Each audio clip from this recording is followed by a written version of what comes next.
Καλησπέρα σε όλους. Ευχαριστούμε που ήρθατε. Είμαι ο Χρυσόστομος Βαρλάμης από την AICO. Η AICO είναι κατασκευαστής φωτοβολταϊκών πάνελ τεχνολογίας back contact, οπότε και αυτά είναι τα οποία θα μιλήσουμε σήμερα. Ευχαριστούμε πάρα πολύ την OK για τη διοργάνωση και θα μπω γρήγορα στην παρουσίαση. Δεν θα σας κουράσω δηλαδή με πάρα πολλά στοιχεία. Θα κάνουμε μια αναφορά στην εταιρεία, τι είναι, από πού έρχεται, τι προϊόν προτείνει.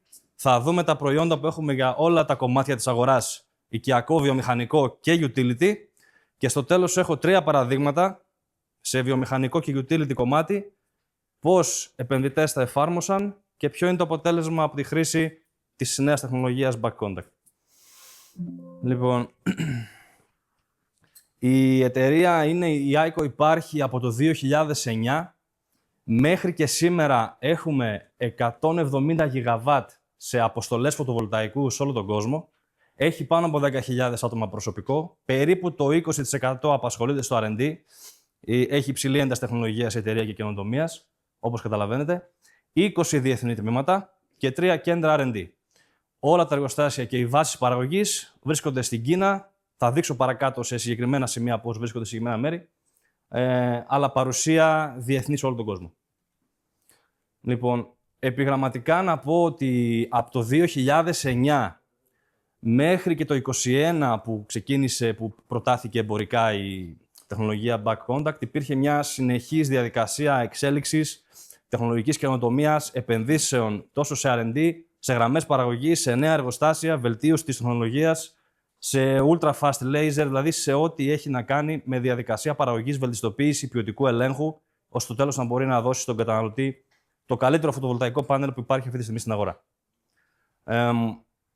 Για παράδειγμα, από το 2016 που η εσωτερική μελέτη έδειξε ότι η επόμενη γενιά από το N-Type και Topcon που ξεκινούσε την περίοδο εκείνη ήταν το back contact, ξεκίνησε όλος ο χάρτης για την υλοποίηση αυτής της τεχνολογίας.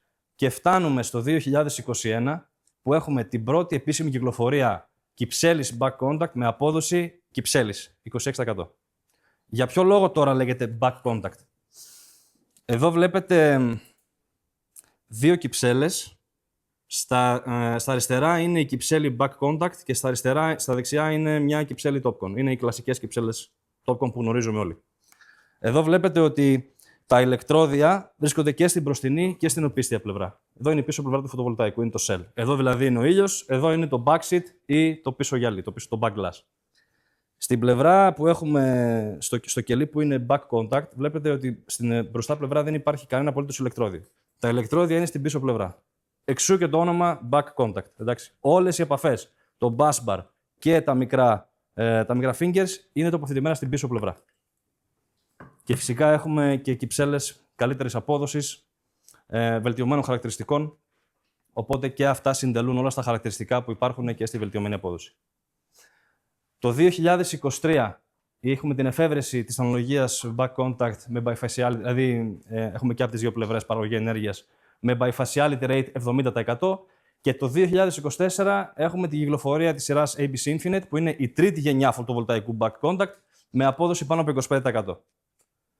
Αυτός είναι ένας πίνακας που συνοψίζει όλες τις τεχνολογίες και όλους τους κατασκευαστές με τις υψηλότερες αποδόσεις. Από τον Μάρτιο του 2023 η AICO βρίσκεται στην πρώτη θέση, ακόμα και σήμερα, έτσι. Συνεχίζει να είναι στην πρώτη θέση. Με 24,4% efficiency, απόδοση δηλαδή.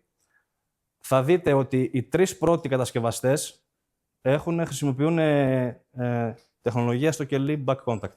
Είτε το λένε ABC, που είναι το branding της AICO, είτε διαφορετικά στους άλλους κατασκευαστές, η κυρίαρχη τεχνολογία αυτή τη στιγμή είναι το back contact. Φυσικά, χωρίς να λέω ότι τα υπόλοιπα πανέλα δεν είναι καλά έτσι, είναι όλα ποιοτικά πανέλα.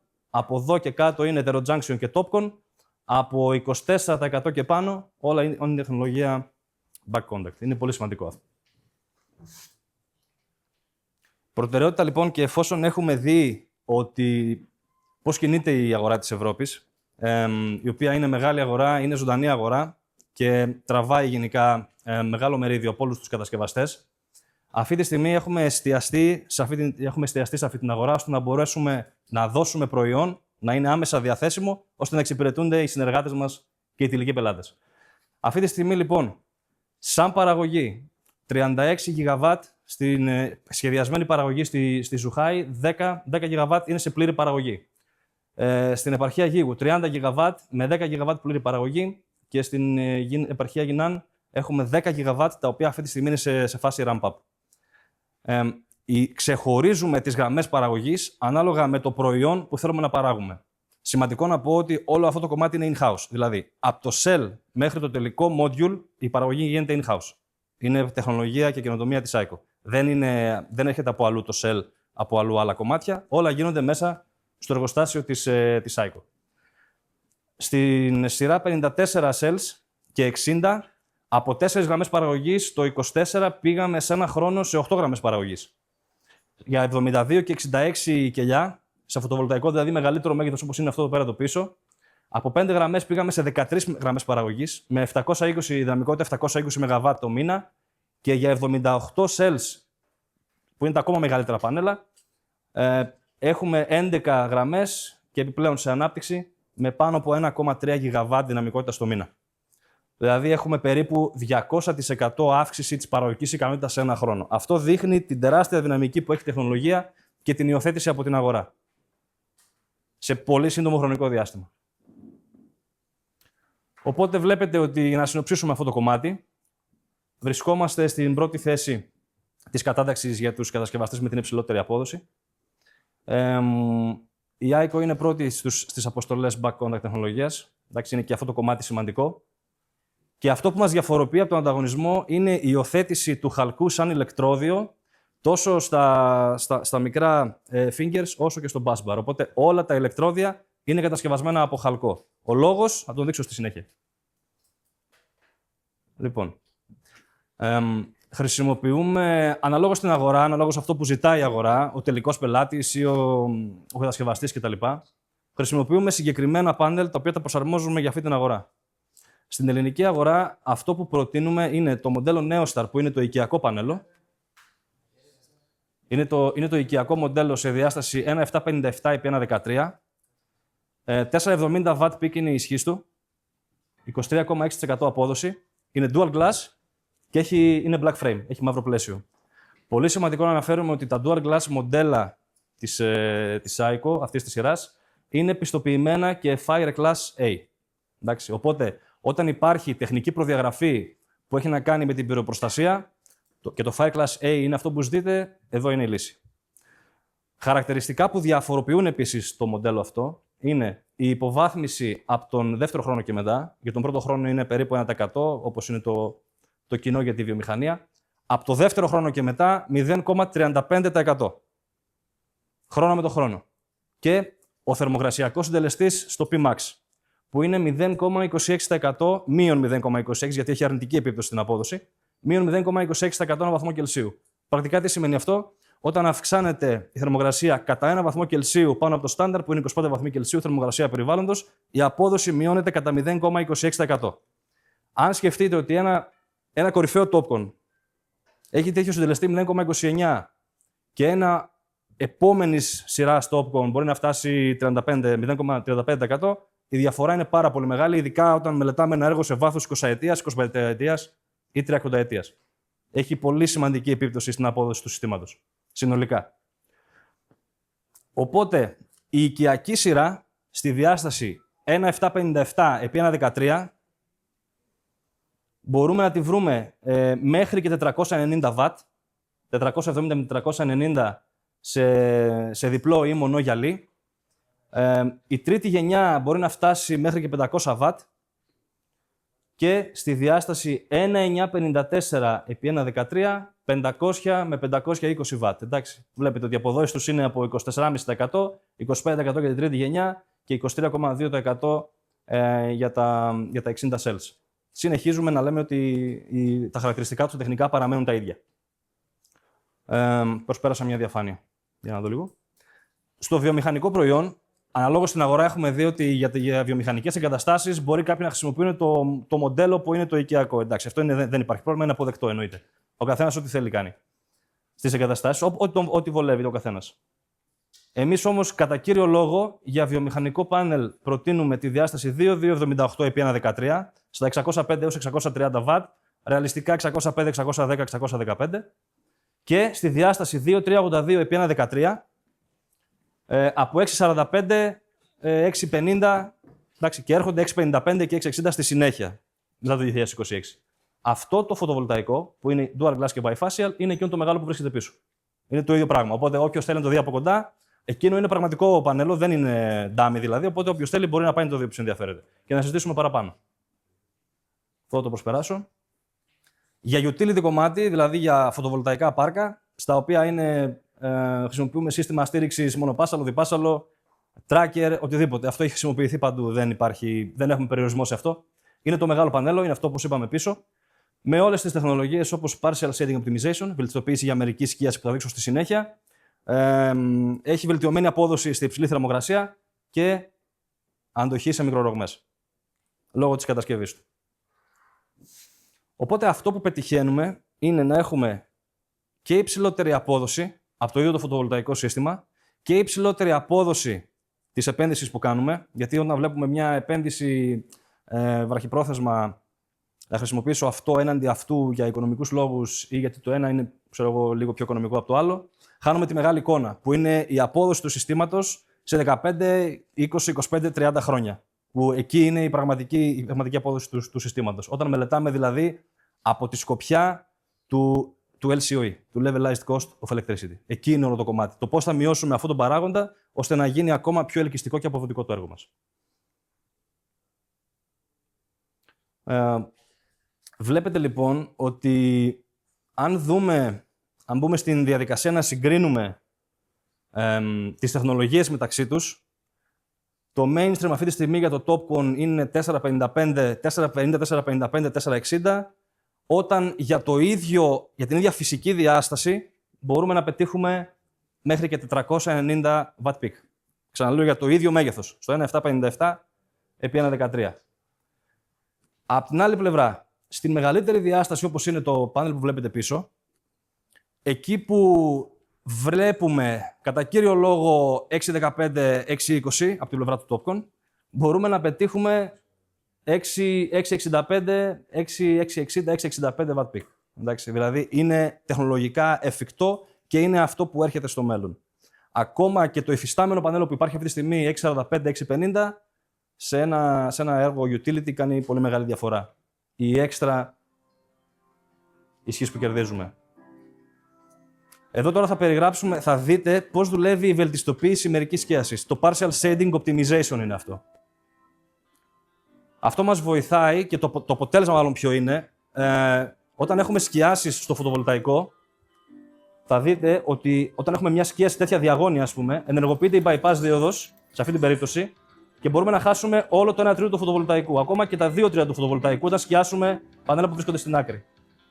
Εδώ χάνουμε την απόδοση μόνο από τις περιοχές που βρίσκονται σε υποσκιά. Δεν χάνουμε τα 2 τρίτα και παραπάνω απόδοση του φωτοβολταϊκού. Το ίδιο συμβαίνει ακόμα και σε δυναμική σκίαση. Δηλαδή σκιά που μεταφέρεται μέσα στην ημέρα. Σε αυτή την περίπτωση δηλαδή χάνουμε περίπου 37% της απόδοσης. Εδώ έχουμε χάσει 67%. Έχουμε σκιάσει γιατί έχουμε χάσει όλο το πανέλο πρακτικά. Πάμε να δούμε τώρα τι συμβαίνει όταν έχουμε βρωμιά. Συσσωρευόμενη σκόνη, κουτσογιάς από πουλιά κτλ.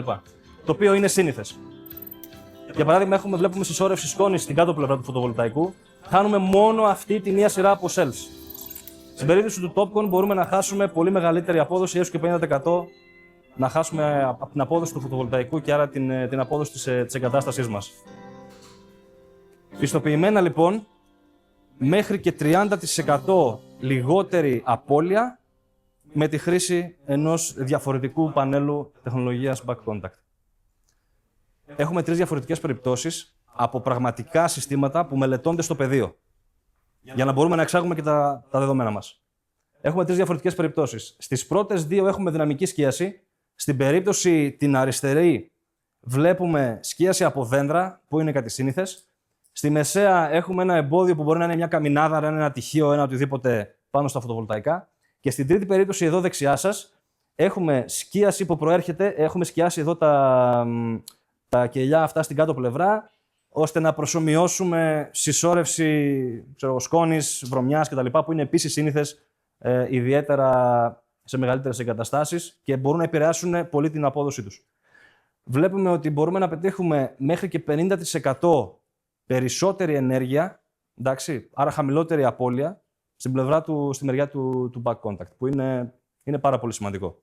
Ακόμα και σε επίπεδο μελέτης να το πάμε, και όχι πριν δηλαδή την πραγματική εγκατάσταση, αυτό το εισάγουμε με συγκεκριμένη τεχνική, η οποία είναι επιστοποιημένη επίσης μέσα στο PVSYST, οπότε και από αυτό μπορούμε να δούμε το όφελος που υπάρχει έτος με το έτος με τη χρήση αυτής της τεχνολογίας και να έχουμε το συνολικό μας αποτέλεσμα. Τώρα, πώς επηρεάζει ο θερμοκρασιακός συντελεστής. Συγκρίνουμε το θερμοκρασιακό συντελεστή μείον 0,26% τεχνολογίας back contact με το 0,29% τεχνολογίας TOPCon.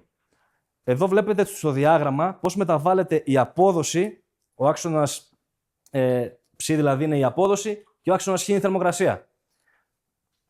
Βλέπουμε ότι στους 60 βαθμούς είναι συνηθισμένες αυτές τις θερμοκρασίες, 60, 70 και 80 είναι συνηθισμένες, είναι τυπικές θερμοκρασίες που βλέπουμε στις εγκαταστάσεις.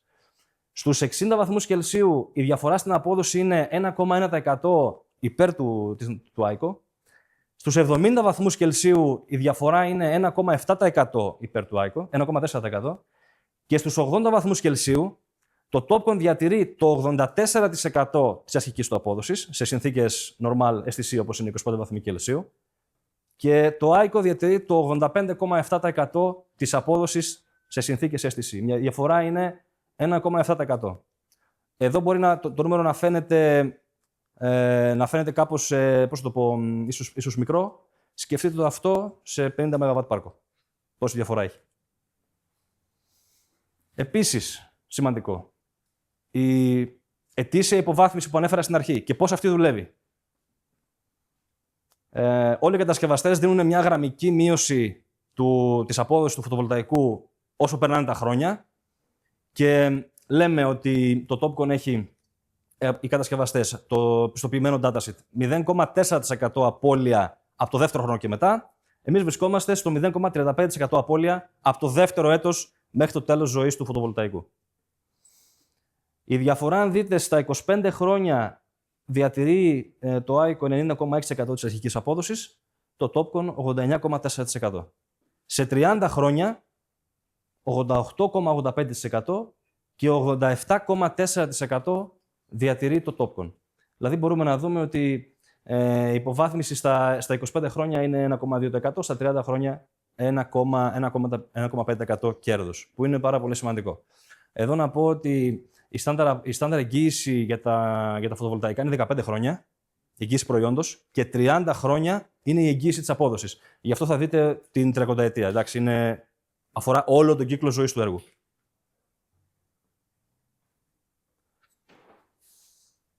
Ανέφερα πριν τον τίτλο LCOE, είναι το Levelized Cost of Electricity, δηλαδή το κόστος να παράγεις ενέργεια με μια τεχνολογία. Άλλο κόστος έχει το αιωλικό, άλλο κόστος έχει το θερμικό, αέριο, κάρβονο κτλ. Άλλο κόστος έχει το φωτοβολταϊκό. Ο τρόπος με τον οποίο μελετάτε αυτό είναι, γίνεται μια μελέτη αρχική και συνέχεια γίνεται και η εγκατάσταση ώστε να εξαχθούν τα ασφαλή δεδομένα. Κάνουμε λοιπόν σε δύο διαφορετικές περιπτώσεις, 3 διαφορετικές εγκαταστάσεις. Χρησιμοποιούμε τεχνολογία PERC, δηλαδή παλαιότερη τεχνολογία. Χρησιμοποιούμε τεχνολογία TOPCon, που είναι αυτή τη στιγμή mainstream, και τεχνολογία back contact από την ICO. Βλέπουμε λοιπόν, οι δύο εγκαταστάσεις είναι σε δύο διαφορετικές περιοχές, είναι Μπολόνια και Σεβίλη.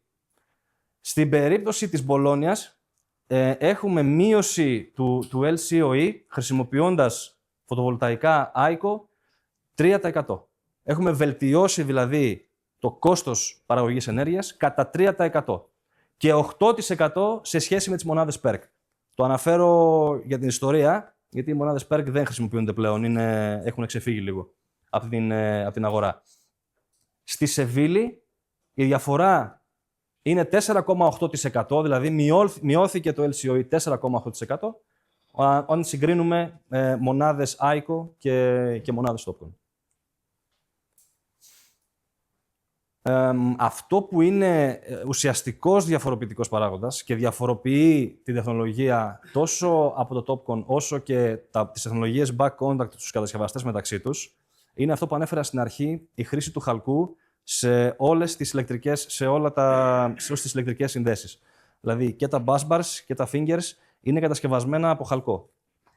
Ο λόγος είναι ότι έχουμε πολύ καλύτερες ηλεκτρικές ιδιότητες, έχουμε πολύ καλύτερες μηχανικές ιδιότητες, η διαδικασία επιμετάλλωσης είναι διαφορετική, άρα έχουμε και περιβαλλοντικό κέρδος από αυτό, εκτός από τα υπόλοιπα χαρακτηριστικά που είναι θετικά για το ICO.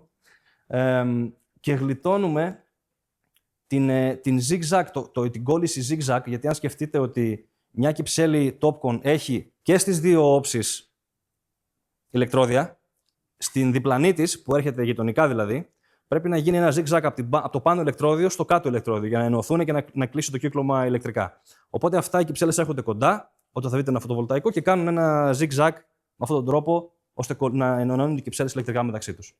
Εδώ λοιπόν που έχουμε back contact τεχνολογία, δεν υπάρχει αυτό το zigzag. Όλες οι επαφές είναι στην πίσω πλευρά. Τα cells έρχονται δίπλα μεταξύ τους και η κόλληση γίνεται από την πίσω πλευρά. Δηλαδή κερδίζουμε και σε ποιότητα και σε απόδοση της παραγωγικής διαδικασίας, ακόμα και από αυτή τη σημαντική διαφορά. Εδώ δείχνουμε τώρα τη διαφορά στις μηχανικές ιδιότητες, τη μηχανική αντοχή του cell. Back contact και Topcon. Back contact με χαλκό, back contact με άργυρο και και Topcon με άργυρο.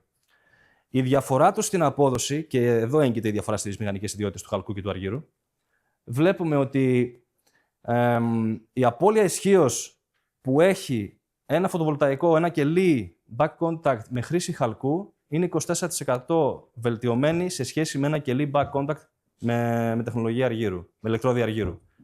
Και, είναι 11% βελτιωμένη. Και 24% βελτιωμένο σε σχέση με το κλασικό Topcon. Οπότε η διαφορά είναι πάρα πολύ σημαντική. Και αν αυτό ακούγεται ίσως λίγο περίεργο, σκεφτείτε ότι οι μικρορογμές που μπορεί να ξεκινήσουν από τη διαδικασία παραγωγής, ειδικά από τη διαδικασία της πυροσυσσωμάτωσης ή του sintering που γίνεται, ώστε να κολλήσουν τα ηλεκτρόδια πάνω στο cell, που εμφανίζονται μικρά σημεία συγκέντρωσης τάσεων, αυτά κατά όλη τη διαδικασία παραγωγής, δηλαδή μετά έχετε η διαδικασία κατασκευής του module, η παλετοποίηση, η μεταφορά, η εγκατάσταση κτλ. Όλα αυτά μπορεί να έχουν σωρευτικό, να λειτουργούν δηλαδή σωρευτικά στην διάδοση αυτών των μικρορογμών. Μικρορογμές στο cell σημαίνουν hotspots, το οποίο σημαίνουν στην καλύτερη μείωση απόδοσης, στη χειρότερη καταστροφή της εγκατάστασης, φωτιές κτλ. Πράγματα που συμβαίνουν και είναι ρεαλιστικά.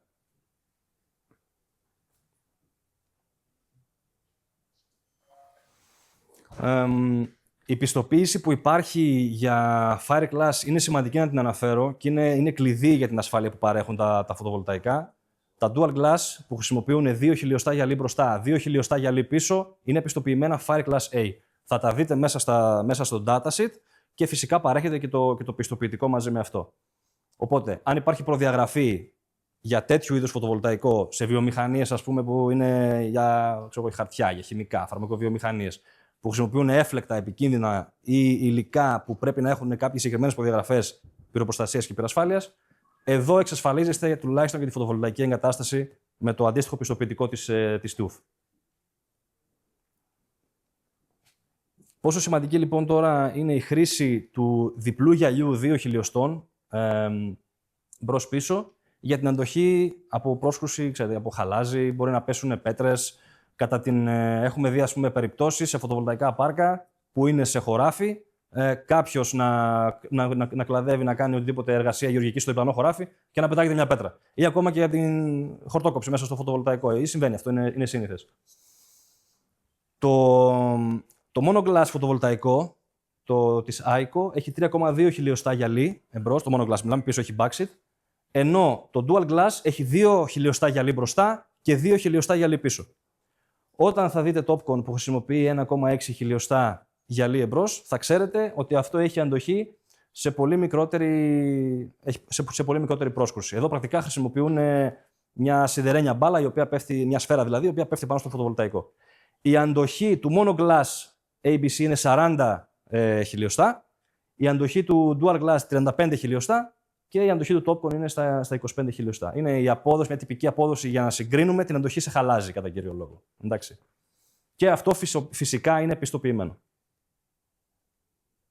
Λοιπόν, θα προχωρήσω τώρα να σας δείξω μερικά παραδείγματα. Είναι κάποια case studies που έχουμε κάνει, ώστε να δείτε την πρακτική τους εφαρμογή. Θα χρησιμοποιήσω παραδείγματα βιομηχανικά για να εστιάσουμε λίγο σε αυτό. Εδώ βλέπουμε μια βιομηχανική στέγη. Είναι ένα εργοστάσιο στη Γερμανία, το οποίο είχε διαθέσιμη επιφάνεια 20.000 τετραγωνικά μέτρα. Η εγκαταστημένη ισχύση εδώ είναι 4,2 MW peak. Η εσωτερική απόδοση της εγκατάστασης, η εσωτερική απόδοση κεφαλαίων της εγκατάστασης, μόνο και μόνο από τη διαφορά της τεχνολογίας, από τη χρήση ενός καλύτερου πανέλου δηλαδή, αυξήθηκε 5,2%. Το break-even point μειώθηκε κατά 2 μήνες. Γιατί? Για το ίδιο φυσικό αποτύπωμα, δηλαδή για τα ίδια τετραγωνικά μέτρα, έχουμε μεγαλύτερη εγκατεστημένη ισχύ, εντάξει, και μπορούμε να πετύχουμε υψηλότερη απόδοση. Άρα έχουμε περισσότερη παραγωγή ενέργειας ετήσια, κάτι που αυξάνει και το έσοδο της εγκατάστασης. Στα 30 έτη, η συνολική παραγόμενη έξτρα επιπλέον ενέργεια είναι 4,8 γιγαβατόρες. Και το όφελος για τον ιδιοκτήτη της εγκατάστασης, €500.000, 560.000 σχεδόν ευρώ. Εδώ μέσα συνυπολογίζεται και η ιδιοκατανάλωση. Εντάξει, γιατί αυτό δεν είναι merchant έργο, δεν είναι πώληση μόνο στο δίκτυο.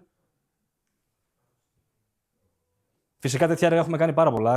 Δηλαδή στην Ευρώπη οι περισσότερες εγκαταστάσεις που βρίσκονται Γερμανία, Ολλανδία, Ισπανία πάρα πολλές, Ιταλία, έχει χρησιμοποιηθεί κατά κόρον και το καλό είναι ότι ο τελικός πελάτης είναι πάντα ευχαριστημένος. Δηλαδή βλέπει τα πραγματικά νούμερα στην εγκατάστασή του, μετά από ένα χρόνο μπορεί να κρίνει και ο ίδιος δηλαδή ότι έχω κάνει μια σωστή επιλογή.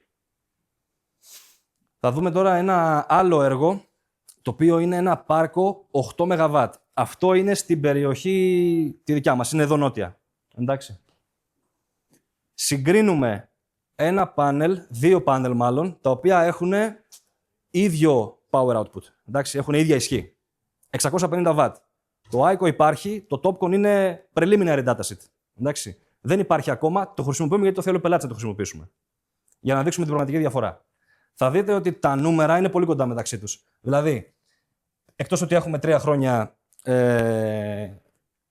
χρόνια υψηλότερη εγγύηση, τα υπόλοιπα νούμερα, δηλαδή η απόδοση είναι πολύ κοντά, η μέγιστη ισχύς είναι πολύ κοντά, ο θερμοκρασιακός συντελεστής είναι διαφορετικός, 0,04% βελτιωμένος. Η ετήσια υποβάθμιση είναι διαφορετική γιατί έχουμε τεχνολογία Topcon εδώ back contact, αλλά κατά τα άλλα η ισχύς είναι συγκρίσιμη. Θα δείτε λοιπόν ότι παρόλο που έχουμε τον ίδιο αριθμό πανέλων, 12.320 πανέλα, με την ίδια μέγιστη εγκατεστημένη ισχύ, η διαφορά που μπορούμε να πετύχουμε στην παραγωγή ενέργειας είναι 4,68%. Συγκρίνουμε δύο πράγματα που έχουν στα χαρτιά ίδια ισχύ. Στην πλευρά που χρησιμοποιούμε, στην περίπτωση που χρησιμοποιούμε ICO, έχουμε 4,68% υψηλότερη απόδοση, που σημαίνει ότι το έξτρα όφελος για τη διάρκεια ζωής του έργου είναι 1,74 εκατομμύρια ευρώ. Το οποίο είναι ένα νούμερο, είναι αξιοσημείωτο και αυτό συμβαίνει γιατί υπάρχει ο βελτιωμένος θερμοκρασιακός συντελεστής, η βελτιστοποίηση για τη σκίαση που μπαίνει μέσα στην ανάλυση, εντάξει, και η αντοχή στην υψηλότερη θερμοκρασία. Γιατί εδώ κερδίζουμε και από τη διαφορά στη θερμοκρασία, λόγω του θερμοκρασιακού συντελεστή. Τώρα, το τελευταίο που θέλω να σας δείξω είναι ένα project στην Αλβανία.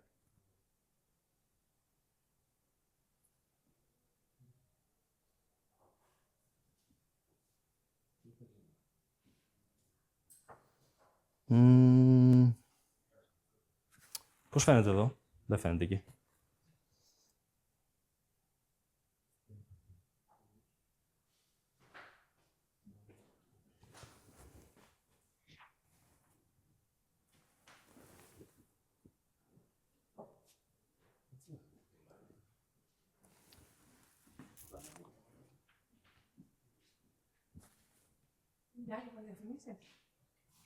Σε λίγο. Εντάξει. Λοιπόν, το βρήκαμε. Λοιπόν, εδώ έχουμε, θα σας δείξω τώρα, είναι μια παρουσίαση ολόκληρη. Θα εστιάσω σε συγκεκριμένα πράγματα. 45 ΜΒ στην Αλβανία και πάλι έχουμε το φαινόμενο της ίδιας εγκατεστημένης ισχύως, άρα έχουμε maximum ισχύως που δεν μπορούμε να ξεπεράσουμε, για τον ίδιο χώρο. Οπότε, με τη χρήση ενός πανέλου με μεγαλύτερη ισχύ, μειώνουμε τον αριθμό των πανέλων, τον αριθμό των καλωδίων, των μεταφορικών, της εγκατάστασης και τέλος ολόκληρο το CAPEX του έργου. Θα δείτε λοιπόν την ουσιαστική διαφορά. Λοιπόν, λιγότερα πανέλα για τον ίδιο χώρο σημαίνει ότι αυξάνεται η απόσταση μεταξύ των σειρών. Κέρδος από το bifaciality. 1,87% ήταν η διαφορά στην απόδοση, στο yield δηλαδή της εγκατάστασης, μόνο και μόνο από τη διαφορά στο pitch, στην απόσταση μεταξύ των τραπεζιών. Εδώ μιλάμε για έργο που έχει trackers. Τα χαρακτηριστικά του έργου που δεν θα δώσουμε σημασία. Ο ανταγωνισμός ήταν 620 W με απόδοση 22,98% και χρησιμοποιήσαμε 655 W peak ICO, 66 cells με απόδοση 24,47%. Αυτά τα χαρακτηριστικά δεν θα τα αναφέρω. Όποιος ενδιαφέρεται, το βλέπουμε μαζί στο τέλος της παρουσίασης. Τι πετύχανε? Λίγο υψηλότερο DC capacity. Εντάξει. 5,3% λιγότερα πανέλα.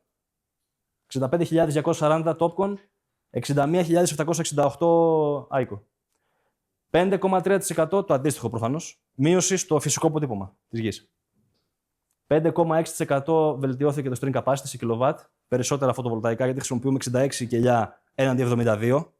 Αυτό τι μας δίνει? Το φωτοβολταϊκό με τα 66 cells, το οποίο έχουμε, έχει λίγο χαμηλότερη τάση και λίγο υψηλότερο ρεύμα. Που σημαίνει ότι στο ίδιο string μπορείς να βάλεις 2-3 αναλόγως στο σχεδιασμό σου φωτοβολταϊκά παραπάνω. Γιατί δεν πετυχαίνεις το μέγιστο ρεύμα, τη μέγιστη τάση του inverter. Ενώ στο ρεύμα είσαι μέσα στα όρια. Βελτιώθηκε το peak power 5,52%. Η ισχύ σαν ένα tracker 6,5% επάνω και η εδαφική κάλυψη μειώθηκε 4,10%. Εντάξει. Αυξήσαμε το pitch μεταξύ των σειρών. Σημαντικό. Ο ανταγωνισμός ήταν Seraphim, παρεπτόντως. Δεν θέλω να το κρύψω. Στην περίπτωση λοιπόν, θα δείτε τώρα, διαφορά στα containers, έχουμε ίδιο αριθμό φωτοβολταϊκών ανά παλέτα, με μεγαλύτερη ισχύ φωτοβολταϊκού, άρα μεγαλύτερη ισχύ ανά παλέτα. Για το ίδιο έργο λοιπόν, εκεί που θέλαμε 91 container, πήγαμε στα 86. 5 container λιγότερο. 5,5% μείωση στο κόστος των logistics. Κρατήστε το αυτό. Στους trackers, λόγω της μεγαλύτερης ισχύως, η βελτιστοποίηση που έγινε έδωσε από 961 sets σε trackers, πήγαμε στα 908 sets. Άρα έχουμε κέρδος και στους trackers. 5,52%. Μείωση από το κόστος των trackers. Κρατήστε το αυτό. Ανάλυση είναι αυτή. Μειώθηκαν τα συνολικά χιλιόμετρα των DC καλωδίων κατά 8. 8.000 μέτρα λιγότερα καλώδια. Εντάξει, λιγότερα πανέλα, βελτιστοποίηση στο πώς θα μπουν πάνω στους trackers, 8.000 μέτρα λιγότερα καλώδια. 5,32%. Πώς βελτιώθηκε λοιπόν το balance of system? Το κόστος πέρα από τα φωτοβολταϊκά και τους inverter. Πέρα από τους inverter, από τα ηλεκτρολογικά δηλαδή. Έχουμε μείωση από τους trackers, από την καλωδίωση, τη μηχανική εγκατάσταση και την ηλεκτρολογική εγκατάσταση. Λιγότερα καλώδια, λιγότεροι trackers, εντάξει. 1,06 euro cents, δηλαδή περίπου 1 cent είναι η μείωση ανά watt peak, η μείωση στο balance of system, μόνο και μόνο από την αλλαγή του φωτοβολταϊκού. Λοιπόν, εδώ είναι αποδόσεις τις οποίες θα τις προσπεράσω. 39,7 γιγαβατόρες περισσότερη ενέργεια παράγει το ίδιο σύστημα, το ίδιο πάρκο, όταν χρησιμοποιούμε ICO. 39,7 γιγαβατόρες επιπλέον ενέργεια, που μεταφράζεται σε οικονομικό όφελος στον επενδυτή προφανώς, έτσι. Και εδώ βλέπετε το summary. Ένα 0,6 cents ανά watt peak κάτω το balance of system. Το yield, η συνολική απόδοση της εγκατάστασης 1,87% υψηλότερη. Το LCOE μειώθηκε 3,56% και η εσωτερική απόδοση κεφαλαίων, το IRR, αυξήθηκε 1,9%. Αυτό ήταν που έκανε και το έργο ακόμα περισσότερο, πώς να το πω, ελκυστικό και έτσι και έκλεισε. Εντάξει. Τα στοιχεία αυτά ήταν πολύ σημαντικά ώστε να πετύχουμε και να κλείσουμε το έργο. Αυτά ήθελα να πω για αυτό το κομμάτι. Όποιος θέλει παραπάνω πληροφορίες, το συζητάμε, μιλάμε. Αυτά είναι στοιχεία που είναι διαθέσιμα και ό,τι άλλο θέλετε μπορούμε να το πούμε. Τώρα, ευχαριστώ πολύ. Έχω κάτι ακόμα που θέλω να πω. Να σας δείξω μάλλον. Είναι το bonus πριν το κλείσιμο. Sorry. Λοιπόν, αυτό είναι έργο repowering που έγινε εδώ στη Θεσσαλονίκη, το οποίο είναι πραγματικό έργο. Τα στοιχεία αυτά είναι πραγματικά. Δεν θα κρατήσω άλλο χρόνο όμως. Εντάξει. Και αυτό εννοείται, όποιος θέλει τα στοιχεία είναι διαθέσιμα, να το συζητήσουμε. Θέλω να μείνω στο κομμάτι της κοινότητας εγκαταστατών που έχουμε, γιατί δεν είναι ένα σύστημα για το οποίο είμαστε αρκετά υπερήφανοι και το χρησιμοποιούμε ως πρακτικό εργαλείο για τους εγκαταστάτες. Εδώ μέσα μπορείτε να βρείτε τεχνικά φυλάδια, εγχειρίδια εγκατάστασης, όλα τα πιστοποιητικά των φωτοβολταϊκών, τα έντυπα εγγύησης, οτιδήποτε έχει να κάνει με το φωτοβολταϊκό είναι εκεί μέσα. Έντυπα marketing, banners, οτιδήποτε μπορείτε να χρησιμοποιήσετε. Τεχνική υποστήριξη, ψηφιακά εργαλεία για εγκατάσταση, όπως είναι, πώς λέγεται, Fusion, το σύστημα, το ψηφιακό εργαλείο για το Fusion Solar. Υπάρχει κάτι αντίστοιχο, δεν είναι branded φυσικά, είναι αντίστοιχο ψηφιακό εργαλείο της ICO που σας δείχνει πώς γίνεται μια εγκατάσταση ώστε να το βάλετε, να βλέπετε το σπίτι, την βιομηχανία με τα πανέλα πάνω. Εντάξει. Σας βγάζει ένα report στο τέλος για την εγκατάσταση. Το τελευταίο κομμάτι που θέλω να πω εδώ είναι ότι χρησιμοποιείτε ICO. Έχετε τιμολόγια ICO. Εδώ κάνετε ένα λογαριασμό για να μπείτε μέσα. Μπαίνετε στο λογαριασμό σας, ανεβάζετε τα τιμολόγια σας, τα εξαγγελώνετε σε πόντους ανταμοιβής και κερδίζετε δώρα, από ηλεκτρονικά δώρα μέχρι και ταξίδι στην Κίνα. Το οποίο το χρησιμοποιούν και όσοι πάνε, το χαίρονται και είναι χαρούμενοι. Ταξίδι στην Κίνα σημαίνει πηγαίνετε στην Κίνα στο εργοστάσιο της ICO, κάνετε tour μέσα, βλέπετε τα πάντα, τεχνολογία, φωτοβολταϊκά, πώς δουλεύουν οι άνθρωποι, πλήρης ξενάγηση και επιστρέφετε. Στο τέλος, λοιπόν, τώρα εδώ, θέλω να κρατήσουμε 5-10 λεπτά. Έχουμε ένα ερωτηματολόγιο το οποίο είναι 10 ερωτήσεις. Εντάξει, το συμπληρώνετε και γίνεστε πιστοποιημένοι για την πλατφόρμα της ICO για τους εγκαταστάτες. Εντάξει. Μπορείτε να σκανάρετε αυτό με το κινητό σας, το QR code. Θα σας πετάξει σε μια διεύθυνση. Θα σας ανοίξει δηλαδή αυτό. Έτσι φαίνεται μέσα. Βάζετε ένα email εδώ. Το course number είναι αυτό. Το οποίο δεν φαίνεται. Το course number είναι αυτό. GRDB OK08. Και απαντάτε στις ερωτήσεις. Παρακαλώ. Δύο ερωτήσεις. Εννοείται πως, συγγνώμη που σε διακόπτω, εννοείται πως εδώ είμαι, έτσι, δεν... Ό,τι χρειαστεί βοήθεια, σας βοηθάω. Παρακαλώ. Πώς αποτελεί παράγωση περιφέρεται σε περιπτώσεις συννεφιάς? Καλή ερώτηση. Η συννεφιά είναι κάτι περίεργο, γιατί είναι έντονο, μπορεί να είναι πολύ έντονο και πολύ παροδικό. Να περάσει και να φύγει. Δηλαδή, κάτι παραπάνω σε σχέση με τις άλλες τεχνολογίες. Ναι. Πρώτα απ' όλα, η συννεφιά είναι μια σκίαση. Παρ' όλα αυτά, το φωτοβολταϊκό εκεί πέρα συνεχίζει και παράγει. Εντάξει. Υπάρχει ακτινοβολία για την οποία συνεχίζει το φωτοβολταϊκό και παράγει. Εκεί η διαφορά μπορεί να είναι και πάνω από 30%. Τώρα, το συννεφιά είναι σχετικό. Είναι βαριά συννεφιά, είναι ελαφριά συννεφιά. Ακόμα και σε αυτή την περίπτωση όμως, έχεις παραπάνω απόδοση. Το οποίο είναι πρακτικά, δηλαδή στην πράξη, όταν βλέπεις δύο εγκαταστάσεις, επειδή το κάνουμε αυτό, η διαφορά είναι αξιοσημείωτη. Σκέψου στο φωτοβολταϊκό, αυτό στο repowering που έδειξα, η διαφορά ήταν, το ετήσιο όφελος είναι 3.500 ευρώ. Ανάμεσα στο να χρησιμοποιήσεις Topcon και ICO. Στα 8 MW peak που έδειξα το utility park, που έχεις δύο φωτοβολταϊκά που είναι συγκρίσιμα, είναι πολύ κοντά μάλλον. Είναι διαφορετικής τεχνολογίας. Το έξτρα έσοδο που έχεις στο ετήσιο με το ICO είναι 52.800 ευρώ.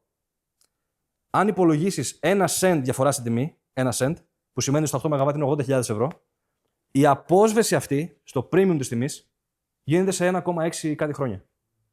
Και από εκεί και πέρα 50.000 ευρώ το χρόνο και παραπάνω είναι το ετήσιο όφελος.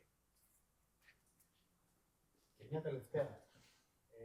Σε πολλά repowering έχουμε ένα string το οποίο έχει 20 πανέλα και χαλάσουμε τα 2-3. Και αποφασίσω να βάλω ICO. Πώς θα συμπεριληφθούν έχοντας με περισσότερη ισχύ με τα παλιότερα που είναι χαμηλότερη ισχύ. Έτσι κι αλλιώς, εκεί. Όχι. Το πανέλο δεν θα στεσαριστεί. Το πανέλο θα συμπεριφέρεται διαφορετικά στη θερμοκρασία. Δηλαδή, εκεί που θα έχεις, όταν ανεβαίνει η θερμοκρασία, δηλαδή εκεί από το τέλος της άνοιξης το καλοκαίρι που βλέπουμε και ότι η θερμοκρασία ανεβαίνει πολύ σε εγκαταστάσεις και αρχίζουν χάνουν απόδοση λόγω της θερμοκρασίας, εκεί θα έχεις κάποια φωτοβολταϊκά τα οποία θα έχουν υψηλότερη απόδοση από τα άλλα. Αυτό θα σου δημιουργήσει πιθανόν μια ανισορροπία στο MPPT. Βάζοντας όμως φωτοβολταϊκά διαφορετικών χαρακτηριστικών στο string, έτσι κι αλλιώς γνωρίζεις και τον προτέρων ότι θα έχεις απώλεια. Γιατί δεν έχεις το βέλτιστο. Εντάξει. Δεν θα σου δημιουργήσει κανένα πρόβλημα. Είναι συμβατά. Εδώ ήταν STP 17. Αυτά. Inverter δεκαετίας, 12ετίας, ας πούμε. Εντάξει. Δεν υπήρχε κανένα πρόβλημα. Εδώ βέβαια είναι repowering. Τα χαρακτηριστικά όμως ταιριάζανε για το inverter και μπήκανε μια χαρά. Σε repowering μια χαρά μπαίνει. Το έχουμε κάνει, γι' αυτό το λέω. Εκεί είναι λοιπόν το στοίχημα τώρα. Κάνεις ένα έργο με φτηνό πάνελ και θα σου κρατήσει 10 χρόνια και μετά πρέπει να τα αλλάξεις και δεν θα βρίσκεις τα ίδια και θα πρέπει να βάλεις άλλα και να ξανακάνεις μελέτη για το inverter, ή θα βάλεις ένα πανέλο premium που θα σου κρατήσει 30 χρόνια. Υπάρχουν πανέλα SOT που δουλεύουν ακόμα. Άλλη τιμή όμως είχαν τα SOT, άλλη τιμή είχαν τα τότε δεύτερης γενιάς και τρίτης. Δεν θα βρεις. Μόνο μεταχειρισμένα. Τα SOT είναι, στο λέω χαρακτηριστικά γιατί το έχω δει, τα βγάζουν που ήταν 100 κάτι βατ, 200 παρά και τα πουλάνε. Τα μεταπουλάνε σαν μεταχειρισμένα, γιατί δουλεύουν ακόμα. Κάποιος που θέλει δηλαδή, ξέρει τι παίρνει προφανώς άλλος, έτσι, παίρνει πάνελ που είναι 15 χρονών. Αλλά σου λέει, OK, το budget μου αυτό είναι, θα το δώσω. Ενώ άλλα πανέλα που τα βάζουν, δεν θα πω ανταγωνιστές, υπάρχει περίπτωση που τα έβαλε και σε 5 χρόνια είχαν από πίσω ρογμές. Μονοφάσιαλ. Τα bifacial πολλά έχουν κάνει κοιλιές, ας πούμε. Γιατί χαμηλότερης ποιότητας γυαλί, για να μειωθεί το κόστος. Χαμηλότερης ποιότητας γυαλί σημαίνει ότι δεν έχει τόσο καλή μηχανική αντοχή. Και στην καταπώνηση που δέχεται τη θερμική, αρχίζει και κάνει κοιλιά.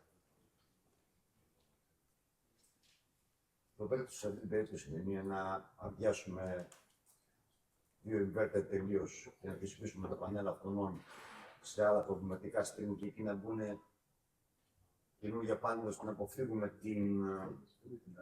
την έλλειψη απόδοσης του συγκεκριμένου. Αυτό δεν το κατάλαβα τώρα. Για ξαναπες το μου. Να βάλω. Καινούργια πάνελα ενδιάμεσα στο πανέλ, θα αδειάσουμε την inverter. Να στείλει την inverter αυτού. Και βάζεις ένα καινούριο. Ναι. Ολόκληρο το string. Ναι. Αν κάποιος αριθμός και πάνω. Κάποιος αριθμός και πάνω πανέλων χαλάσει, προφανώς δεν αξίζει να αλλάζεις 3, 4, 5. Αδειάζεις αυτό που λες όλο το string, βάζεις ένα string καινούρια πανέλα και τα άλλα τα κρατάς όταν θα σου καούν κάποια επόμενα. Θα συμπρασιθεί σίγουρα το string. Δεν θα μπορεί να αποδώσει το παραπάνω που μπορεί να δώσει το πάνελ. Εκεί είναι θέμα inverter. Το MPPT θα σου αποδώσει αυτό που μπορεί να παράγει το πάνελ. Εκεί δεν είναι όμως θέμα φωτοβολταϊκού. Αυτό συμβαίνει. Το έχουμε δει. Η απόδοσή του και σε αυτή την περίπτωση είναι υψηλότερη από ότι αν έβαζες κάποιο συγκρίσιμο με αυτά που έχουν χαλάσει. Ναι, να αντικαταστήσεις ολόκληρο το string. Αλλάζεις όλο το string. Όλο το string. Εκεί θα πεις τη διαφορά. Αν και η ενδιάμεσα δεν σου δώσει. Ναι, αν μπει ενδιάμεσα, το ξέρεις όμως ότι βάζεις στα 9 ένα που είναι.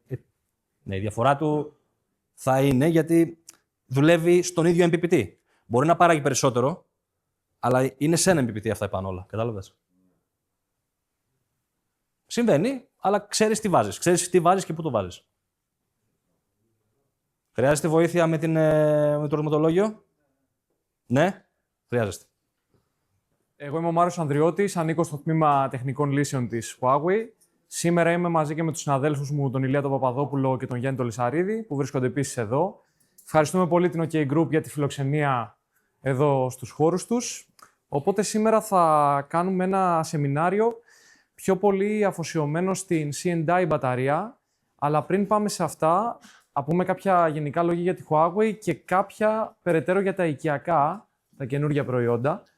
Οπότε ξεκινώντας, συνολικά ως Huawei παγκοσμίως είμαστε 208.000 υπάλληλοι. Πάνω από τους μισούς από αυτούς, συγκεκριμένα το 54%, είναι στο R&D και έχουμε παρουσία σε πάνω από 170 χώρες. Βλέπετε και εδώ κάποιες φωτογραφίες από την τοπική ομάδα μας από διάφορες εκθέσεις. Η Huawei εγκαταστάθηκε στην Ελλάδα, όπως φαίνεται και εδώ, το 2005. Τα κεντρικά μας γραφεία είναι στο Μαρούσι και έχουμε πάνω από 200 υπαλλήλους. Το δικό μας τμήμα λέγεται Digital Power και είναι αφοσιωμένο στον κλάδο των φωτοβολταϊκών και των συστημάτων αποθήκευσης. Όπως βλέπετε εδώ, η τοπική ομάδα του Digital Power εγκαταστάθηκε το 2020. Έχουμε ομάδα, τη μεγαλύτερη τοπική ομάδα, περίπου 40 άτομα. Στο τμήμα της τεχνικής υποστήριξης βρίσκονται 10 από αυτούς, ενώ στο τμήμα των τεχνικών λύσεων, που ανήκω κι εγώ, είμαστε επίσης 10. Huawei εννοείται πέρα από τα φωτοβολταϊκά, εννοείται ότι δεν ξεκίνησε από τα φωτοβολταϊκά. Ασχολείται με πολλούς άλλους κλάδους, από την κινητή τηλεφωνία, από τις συσκευές, κινητές συσκευές και οτιδήποτε άλλο αφορά συσκευές, computing, cloud κτλ.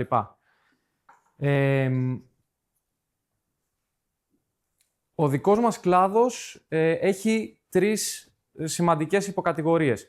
Η πρώτη και μικρότερη από αυτές είναι το οικιακό, τα residential προϊόντα, που θα τα δούμε λίγο εντάχει έτσι στην αρχή της παρουσίασης. Το δεύτερο που είμαστε αφοσιωμένοι σήμερα είναι οι C&I λύσεις. Με έμφαση θα δώσουμε στη μπαταρία, το σύστημα ευρυδικής ψήξης, 215 kWh. Και εννοείται υπάρχουν και utility λύσεις, μεγαλύτερες δυνατές λύσεις που μπορεί να προσφέρει η Huawei. Όμως σήμερα είμαστε πιο πολύ αφοσιωμένοι στο C&I.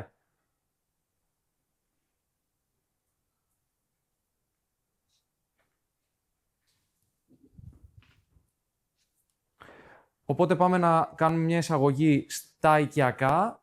Αυτός είναι ο νέος inverter που αντικαθιστά τον Elena. Η σειρά λέγεται LB0. Όπως βλέπετε εδώ ξεκινάει από τα 3 kW και μπορεί να φτάσει ως τα 6 kW. Εννοείται ότι συνεργάζεται με 2 πύργους μπαταριών, είτε S0 είτε S1, δηλαδή είτε την μπαταρία στις 5 kWh είτε αυτή στις 7 kWh.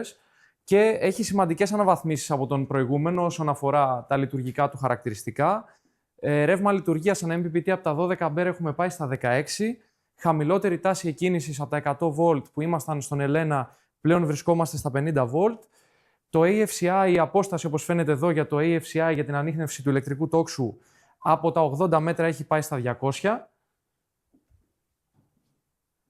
Οπότε εδώ συνοψίζεται και σε αυτό το πινακάκι αυτή η σύγκριση του Elena και του LB0.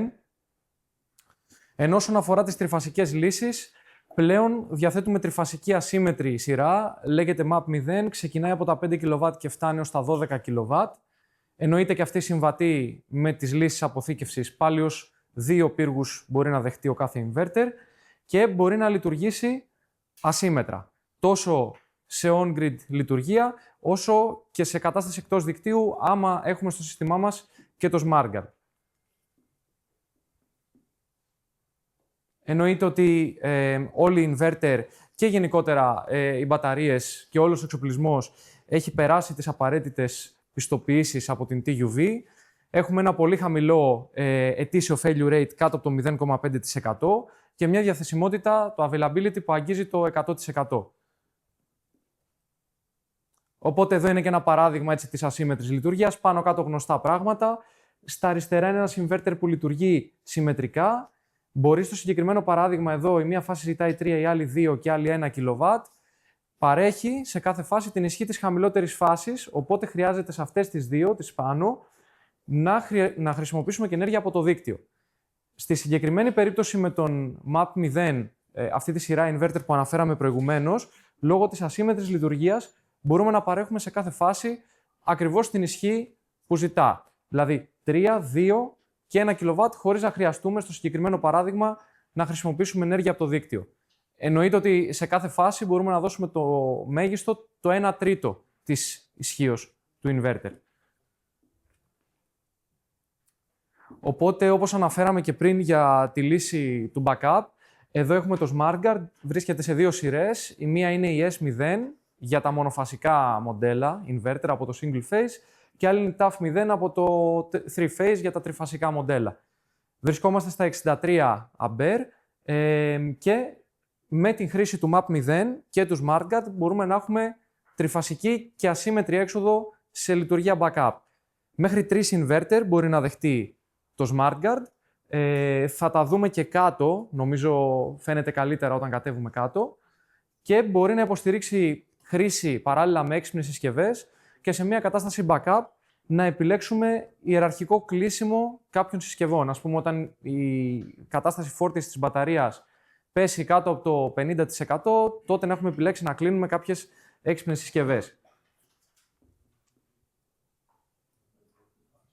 Επομένως, αυτό θα ήθελα να τονίσουμε πιο πολύ από εδώ, να το αναφέρουμε σαν σενάριο, ότι όταν χρησιμοποιούμε SmartGuard και MAP0 σειρά inverter, μπορούμε να εντάξουμε και στο σύστημά μας παράλληλα σε λειτουργία μία διζελογεννήτρια. Τι λοιπόν θα γίνεται? Όταν το σύστημά μας βγει σε κατάσταση backup, μπορούμε να πούμε ότι η μπαταρία θα παρέχει στο σύστημα την απαραίτητη ισχύ, αλλά όταν πέσει η κατάσταση φόρτισής της έστω κάτω από το 25%, τότε μπορεί να ξεκινάει να δουλεύει η διζελογεννήτρια για να υποστηρίξει αυτή τα κρίσιμα φορτία. Αυτή εδώ είναι η EMA. Η EMA είναι η νέα συσκευή της Huawei για την μέτρηση και την επικοινωνία. Δηλαδή, εκεί που τοποθετούσαμε τον Smart Power Sensor, εκεί τοποθετείται και η EMA. Απλώς όταν τη χρησιμοποιούμε δεν χρειαζόμαστε και κάποιο dongle. Κάτι που δεν τόνισα πριν είναι ότι μέσα στο SmartGuard υπάρχει ενσωματωμένη EMA. Οπότε αν κάποιος προμηθευτεί το SmartGuard δεν χρειάζεται κάτι άλλο σαν συσκευή από άποψη επικοινωνίας ή μέτρησης. Μπορεί να συνεργάζεται παράλληλα και με Smart Grid Ready αντλίας θερμότητας, αλλά και άλλες έξυπνες συσκευές και παρέχει και κάποιες άλλες λειτουργίες τεχνητής νοημοσύνης. Μπορούμε να τα εξηγήσουμε κάτω περαιτέρω. Επομένως, εδώ θα ήθελα να δείξω κάποια έτσι σενάρια χρήσης με τη νέα μονοφασική σειρά inverter, την LB0 που αναφέραμε προηγουμένως. Μπορούμε με την συνδεσμολογία μέσω της EMA να έχουμε μέχρι 3 το μέγιστο inverter, κάθε τέτοιος inverter ως 2 πύργους μπαταριών. Οπότε η EMA τοποθετείται σε αυτό εδώ το σημείο, όπως είχαμε και τον Smart Power Sensor προηγουμένως. Σύνδεση με τον Master Inverter μέσω RS485 και οι υπόλοιποι 2 ή 1 Slave Inverter με RS485 μέχρι να φτάσουμε στον Master Inverter. Κάτι αντίστοιχο ισχύει όταν αντί για EMA χρησιμοποιούμε το dongle και το μετρητή. Οπότε το dongle βρίσκεται στον Master Inverter και ο μετρητής βρίσκεται στη θέση που προηγουμένως βλέπαμε την EMA. Αυτή είναι μια πιο κλασική συνδεσμολογία με τα πιο παλιά προϊόντα της Huawei.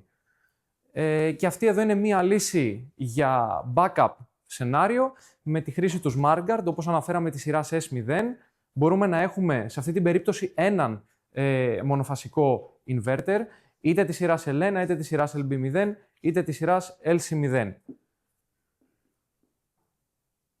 Και εδώ συνοψίζουμε όσα είπαμε προηγουμένως. Οπότε τώρα θα περάσουμε στο C&I κομμάτι της σημερινής παρουσίασης. Θα κάνω μια εισαγωγή στην καινούργια λύση του inverter που υπάρχει διαθέσιμη και ακολούθως θα πάμε στη μπαταρία. Αυτός εδώ είναι ο μεγαλύτερος commercial inverter που υπάρχει διαθέσιμος αυτή τη στιγμή στην αγορά. Με έξοδο στα 400V από την Huawei, λέγεται σειρά σαν 2150K MG0. Υπάρχει και αντίστοιχη σαν 5000 σειρά, θα τη δούμε στην πορεία. η οποία αυτή συνεργάζεται με τα optimizer, τα C&I της Huawei, τα Merck, τα 1100 ή τα 1300. Αυτός ο inverter έχει πολλές λειτουργίες και προστασίες ενσωματωμένες. Έχει ένα πολύ ψηλό efficiency της τάξης του 98,8% και υποστηρίζει και φαινόμενο ανάκαμψης μέσω του PID module που έχει ενσωματωμένο στον inverter από το φαινόμενο του PID, που είναι αυτό που θα δούμε ακριβώς εδώ. Όπως βλέπουμε εδώ, σε περιοχές ειδικά με υψηλή θερμοκρασία ή υγρασία, μπορούμε μέσω του πλαισίου του πάνελ να χάνουμε ηλεκτρόνια προς τη γη, οπότε ο συγκεκριμένος inverter έχει ενσωματωμένη λειτουργία ανάκαμψης από το φαινόμενο PID, εφαρμόζοντας μία offset τάση το βράδυ γίνεται αυτό. Έχει αποδειχθεί από τα τεστ της TUV ότι αυτή η τεχνολογία μπορεί να αυξήσει την παραγωγή μας κατά συνολικά 3%. Παράλληλα, κάποιες άλλες βασικές προστασίες του inverter είναι, όπως φαίνεται εδώ στα αριστερά, η αποκοπή του σφάλματος γείωσης. Συγκεκριμένα αυτό συμβαίνει μέσα σε 15 millisecond για να προστατέψουμε εννοείται τον εξοπλισμό. Παράλληλα, επιβλέπεται κάθε στιγμή σε real time η θερμοκρασία των κονεκτόρων. Θα το δούμε και στο επόμενο slide. Ενώ διαθέτει και αυτός φυσικά προστασία για το φαινόμενο του ηλεκτρικού τόξου. Το AFCI, Arc Fault Circuit Interrupter είναι τα αρχικά από αυτό. Και υποστηρίζει και την τεχνολογία SSLD από το Smart String Level Disconnect, όπου πολύ γρήγορα μπορούμε να είμαστε ασφαλείς στην DC πλευρά όταν συμβεί και εκεί κάποιο σφάλμα να το διακόψουμε κατευθείαν. Οπότε εδώ είναι το σφάλμα της γης. Αυτό πολλές φορές συμβαίνει επειδή κάποιο καλώδιο έχει υποστεί κάποια ζημιά ή κάποια κακή σύνδεση. Όπως είπαμε, μέσα σε 15 millisecond αντιμετωπίζεται αυτό το φαινόμενο με αυτόματο κλείσιμο του inverter. Και εδώ, όπως αναφέραμε και προηγουμένως, επιβλέπεται η θερμοκρασία σε πραγματικό χρόνο στους κονέκτορες. Οπότε, αν ανιχνευτεί κάποια αύξηση της θερμοκρασίας πέρα από τα φυσιολογικά όρια, γίνεται το shutdown μέσα σε μισό δευτερόλεπτο. Τώρα, και σε αυτόν τον inverter υπάρχει αναβαθμισμένη προστασία EFCI. Για την ακρίβεια, μεγαλώνει το εύρος κάλυψης για το AFCI, ενώ βρισκόμασταν στα 200 μέτρα και αυτό μας περιόριζε σε κάποιες εγκαταστάσεις όπου χρειαζόταν να είναι πιο μεγάλες, οι αποστάσεις να είναι επίσης πιο μεγάλες. Πλέον η απόσταση που καλύπτεται είναι τα 450 μέτρα, οπότε έχει διπλασιαστεί και με το παραπάνω.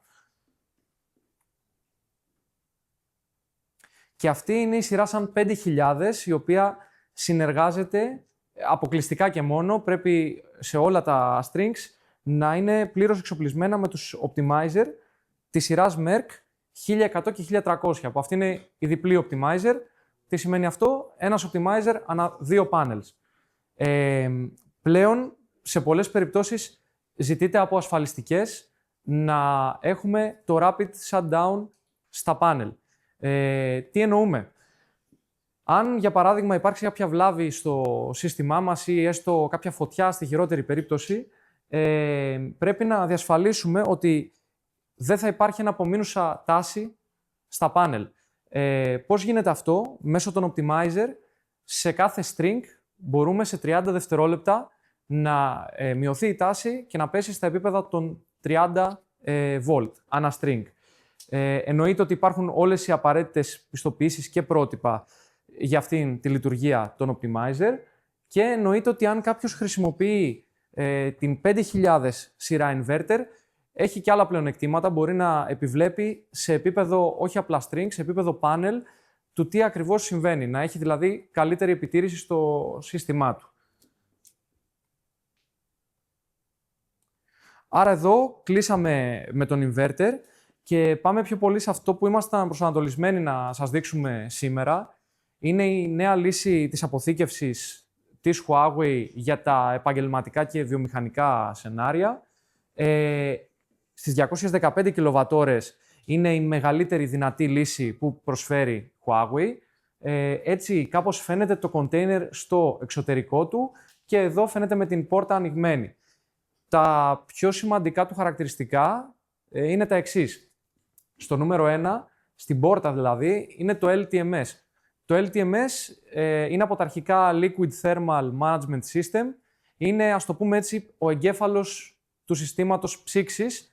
Επιλέγει εκείνο μέσω του thermal router που υπάρχει εσωτερικά τον βέλτιστο τρόπο για τη διαδικασία της ψήξης. Μπορεί να είναι ενεργή active liquid cooling, ενεργή προστασία της υδρόψυξης.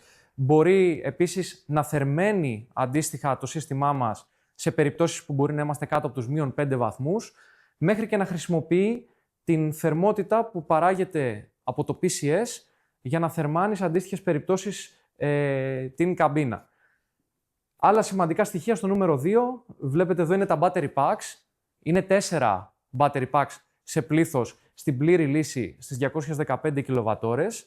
Κάθε pack είναι περίπου στα 54 κιλοβατόρια, αποτελείται από 60 κελιά και βλέπουμε εδώ ότι υπάρχουν και μικρότερες λύσεις αναλόγως πόσα packs περιέχει το container. Αυτό τι σημαίνει, αν έχουμε 3 battery packs, είμαστε στη λύση στις 161 κιλοβατόρες. Αν έχουμε 2 packs, που είναι η μικρότερη δυνατή λύση, βρισκόμαστε στις 107 κιλοβατόρες. Με τον Smart Logger, που είναι το σύστημα επικοινωνίας, το αντίστοιχο για τα C&I σενάρια, για τα εμπορικά σενάρια, μπορούμε να υποστηρίξουμε σε λειτουργία ως και 20 τέτοια συστήματα μπαταρίας, παράλληλα και 30 inverter το μέγιστο σε πλήθος. Επίσης, άλλο σημαντικό στοιχείο βρίσκεται στο νούμερο 3, είναι κάτω ακριβώς από τα battery packs, λέγεται PCS, είναι το converter του συστήματος, τα αρχικά Power Conversion System, βρίσκεται στα 108 kW, οπότε αναλόγως το ποια έκδοση της μπαταρίας έχουμε, αν είμαστε εδώ στις 215 kWh, τα 108 kW είναι περίπου το μισό, οπότε είμαστε στο 0,5 C-rate. Επειδή το PCS μένει το ίδιο σε όλες τις εκδόσεις του cabinet, είτε και στο 161 είτε και στο 107, το C-rate μεταβάλλεται αντίστοιχα και στις υπόλοιπες εκδόσεις. Τώρα, προχωρώντας λίγο και αναλύοντας το τι συμβαίνει σε επίπεδο pack, βλέπουμε εδώ ένα παράδειγμα όπου έχουμε 3 έστω battery packs και το μεσαίο έχει υποστεί κάποια γύρανση, δεν είναι πλήρως λειτουργικό, δεν είναι στο 100% κατάσταση υγείας. Οπότε, επειδή υπάρχει optimizer ενσωματωμένο μέσα σε κάθε battery pack, τι συμβαίνει, στην ουσία το αριστερά και το δεξιά θα πάνε μέχρι το 100% και θα φορτίσουν, θα αξιοποιήσουν όλη τη διαθέσιμη ισχύ, ενώ αυτό θα φτάσει μέχρι εκεί που μπορεί, δηλαδή μέχρι το 80%.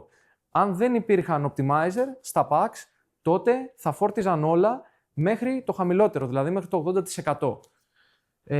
Έχει πραγματοποιηθεί και στην Κίνα ένα πείραμα για να δούμε το τι ακριβώς προσφέρουν τα optimizer στις μπαταρίες για το σύστημά μας.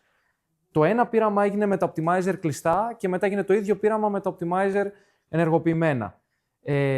Η κατάληξη αυτού του πειράματος είναι ότι είχαμε κατά 2,2% περισσότερη ενέργεια προς χρήση, καλύτερη απόδοση.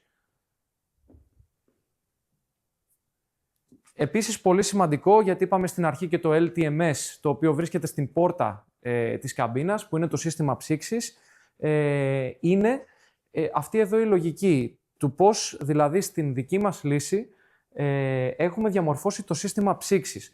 Έχει μια διαφορετική αρχιτεκτονική από τις κλασικές που ονομάζεται U-shaped flow path, όπου η είσοδος, όπως φαίνεται εδώ, του ψυκτικού υγρού είναι αρκετά διαχωρισμένη από την έξοδο, οπότε όπως εισέρχεται το ψυκτικό υγρό σε χαμηλή θερμοκρασία, προχωράει και εξέρχεται σε αρκετά υψηλότερη θερμοκρασία. Αυτές οι διαφορές μπορεί να φτάνουν μέχρι και τους 3 βαθμούς Κελσίου, που σημαίνει ότι όσο υψηλότερη είναι αυτή η θερμοκρασία, η διαφορά θερμοκρασίας για την ακρίβεια, τόσο επιταχύνεται και η γύρανση του συστήματός μας.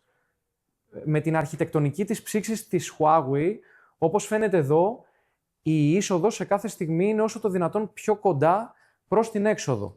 Οπότε αυτό τι αποτέλεσμα δημιουργεί? Δημιουργεί φυσικά μικρότερες διαφορές θερμοκρασίας μεταξύ της εισόδου και εξόδου.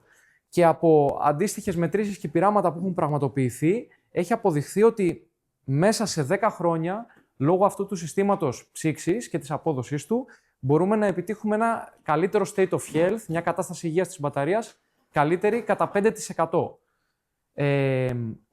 Ως προς τη συντήρηση, τώρα γιατί είναι σημαντικό, θέλουμε κάθε 10 χρόνια μία αλλαγή αυτού του LTMS, το οποίο βρίσκεται εδώ πέρα. Οπότε στα 10 χρόνια πραγματοποιείται αυτό, σε αντίθεση με άλλες λύσεις του ανταγωνισμού που βρισκόμαστε στα 5 χρόνια θα πρέπει να γίνει αντίστοιχη αλλαγή. Αλλάζεται όλο το σύστημα, το LTMS. Φυσικά, ναι, και το ψυκτικό υγρό, που είναι ένα κλασικό ψυκτικό υγρό, συγκέντρωση 50% εθιλογλυκόλη είναι για την ακρίβεια το υγρό που χρησιμοποιείται στην μπαταρία. Και είναι πολύ σημαντικό επίσης ότι υπάρχει διαθέσιμο το Smart Design. Αυτό είναι ένα λογισμικό που παρέχεται δωρεάν από τη Huawei, προσβάσιμο μέσω browser. Μπορείτε πέρα από οικιακά σενάρια να κάνετε προσομοίωση και βιομηχανικών σεναρίων, μαζί και inverter και μπαταρία, να εισάγετε οικονομικά δεδομένα κατανάλωσης σε μορφή Excel. Μπορεί να λάβει μέχρι και σε τέταρτα ή μισάωρα ή μονόρα. Εμείς διαλέγουμε ποιο template θα χρησιμοποιήσουμε. Και να παράξουμε στο τέλος κάποια reports, τα οποία μας δείχνουν σημαντικά στοιχεία για το σύστημά μας και επίσης και οικονομικά στοιχεία πέρα από τα τεχνικά, δηλαδή και στοιχεία σχετικά με την απόσβεση του συστήματος. Παράλληλα, σε επίπεδο επίβλεψης, μέσω του Fusion Solar, μπορούμε να παρακολουθούμε τι συμβαίνει από επίπεδο κελιού αρχικά, μέχρι και επίπεδο pack και τελικά το επίπεδο του container. Το καλιμπράρισμα της μπαταρίας είναι κάτι που επίσης γίνεται αυτόματα. Το SOC calibration. Δεν χρειάζεται να γίνει manual ή κάποια κίνηση από κάποιους τεχνικούς.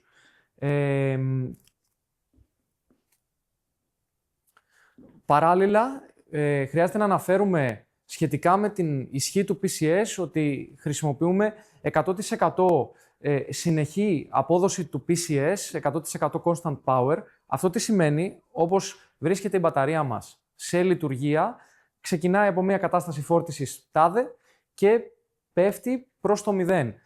Σε κλασικά συστήματα, όταν έχουμε αυτή την πτώση σιγά σιγά του επίπεδου φόρτισης, τότε το PCS δεν λειτουργεί στο 100%. Χάνει κάποια απόδοση. Στη λύση της Huawei λειτουργεί σταθερά στο 100%. Αυτό τελικά σε τι μας ωφελεί? Στο ότι δεν χρειάζεται να υπερδιαστασιολογήσουμε το σύστημά μας. Παράλληλα, υποστηρίζει αυτή εδώ η μπαταρία και σενάρια on-off-grid συστημάτων, με μάλιστα 100% ασύμμετρη έξοδο. Αυτό μέσω του logger μπορεί να βλέπει ακριβώς το τι χρειάζεται η κάθε φάση και να προσαρμόζει τη λειτουργία του PCS προκειμένου να λειτουργεί ασύμμετρα. Φυσικά και κάποιες άλλες προστασίες, το η EMC προστασία για το electromagnetic compatibility δηλαδή, είναι κλάσης Β, οπότε το καθιστά ικανό να εγκατασταθεί και σε οικιστικά περιβάλλοντα, όχι μόνο καθαρά βιομηχανικά, και ο συντελεστής αρμονικής παραμόρφωσης είναι κάτω από το 1,5%, ενώ σε άλλες λύσεις είναι 3% αυτό το νούμερο. Τώρα, σχετικά με τις διαστάσεις του container, όπως βλέπουμε εδώ, είναι 1,15 επί 1,8 μέτρα βάθος επί 2,1 μέτρα ύψος. Οπότε μπορεί να χωρέσει πρακτικά μέσα σε ένα 20 container. Οι διαστάσεις είναι πολύ μειωμένες, όπως φαίνεται και εδώ, ενώ όταν επιλέγουμε να τοποθετούμε το ένα container δίπλα στο άλλο, και οι αντίστοιχες αποστάσεις μεταξύ τους είναι πολύ μικρές. Πρακτικά, η απόσταση πλευρική όταν τοποθετούμε τα container ορίζεται στα 0,1 μέτρα, ενώ η απόσταση πλάτη με πλάτη, θα το δούμε και στα διαγράμματα στην πορεία, είναι τα 0,3 μέτρα.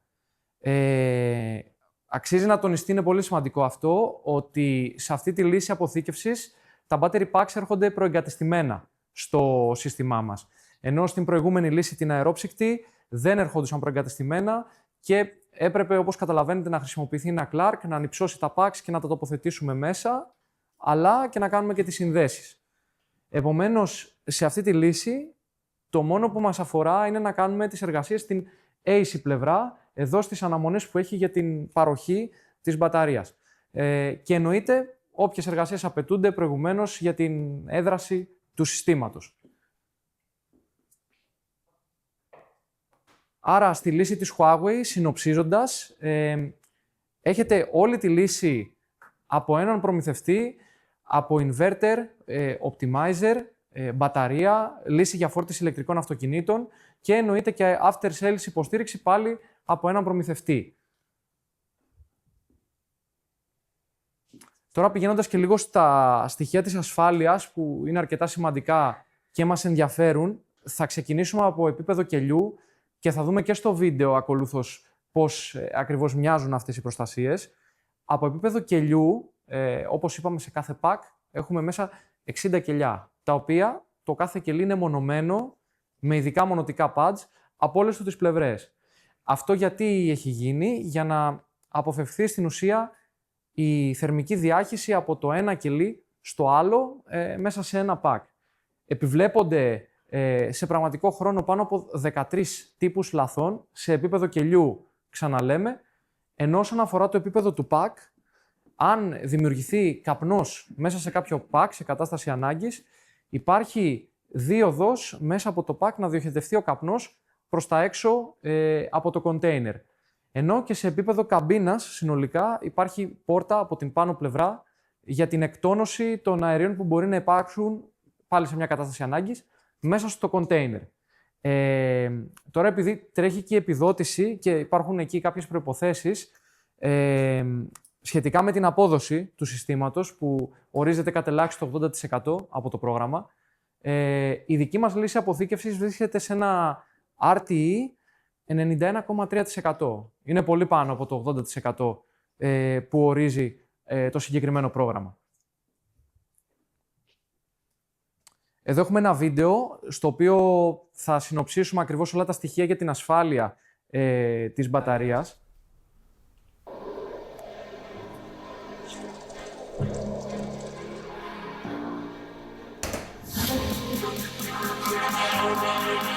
Ξεκινήσουμε να βλέπουμε από επίπεδο κελιού και μετά να βγαίνουμε προς τα έξω. Οπότε δεν είναι το κάθε κελί που είναι μονωμένο με τα pads, όπως είπαμε, το κάθε pack μονωμένο με τη σειρά του.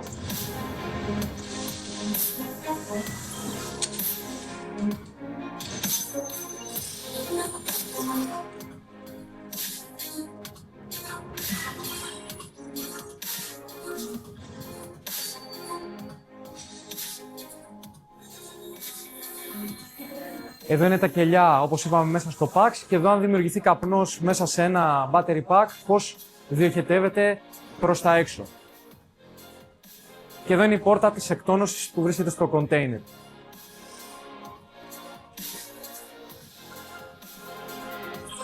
Εξωτερικού χώρου εννοείται η μπαταρία. Εδώ είναι το LTMS που βρίσκεται στην πόρτα και το thermal router συγκεκριμένα που είναι το κέντρο αυτού του συστήματος, πώς αποφασίζει τον τρόπο ψήξης, όπως είπαμε είναι υβριδική ψήξη.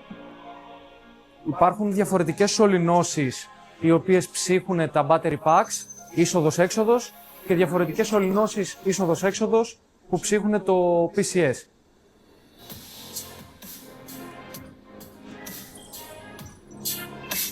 Εδώ είναι σε κατάσταση όπου είμαστε κάτω από τους -5 βαθμούς Κελσίου.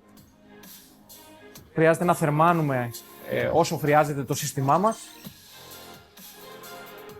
Εδώ είναι τα optimizer που είναι ενσωματωμένα μέσα σε κάθε battery pack.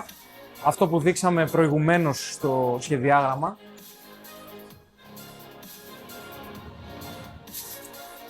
Θα δούμε και ενδεικτικές αποστάσεις τοποθέτησης στα επόμενα slide.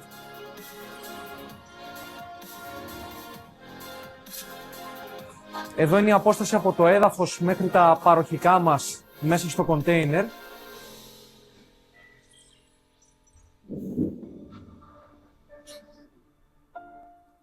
Και τώρα σχετικά με τη λειτουργία, αυτό είναι το Smart Design που δείξαμε, πώς μπορείτε να πραγματοποιήσετε προσομοιώσεις δωρεάν μέσω του browser, όπως αναφέραμε. Μπορούν να λειτουργούν διαφορετικά σενάρια ταυτόχρονα, να αποφασίζει το σύστημά μας ποιο σενάριο θα λειτουργήσει, είτε maximum cell consumption, είτε time of use, είτε peak saving. Μέσω του Smart Scheduling, όπως αναφέρεται και εδώ κάτω.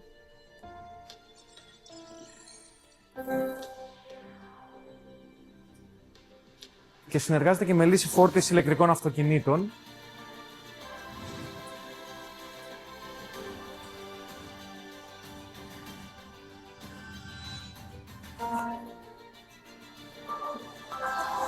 Οπότε,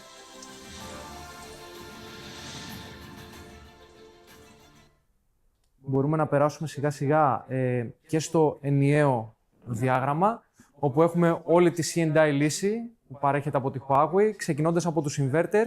Οι C&I inverter είναι αυτοί που ξεκινούν από τη σειρά Mi 3, από τα 30 kW και φτάνουν ως τα 50. Υπάρχει η σειρά Mi 2 στα 100 και στα 115 kW.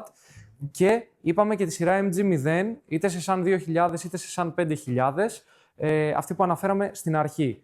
Το σύστημα της αποθήκευσης, το οποίο το αναλύσαμε εκτενώς, καθώς και το σύστημα για τη φόρτιση των ηλεκτρικών αυτοκινήτων. Και εδώ είναι ένα βίντεο σύγκρισης όσον αφορά τα στοιχεία ασφαλείας με μία λύση του ανταγωνισμού. Θα δούμε εδώ κάποια τεστ που έχουν πραγματοποιηθεί.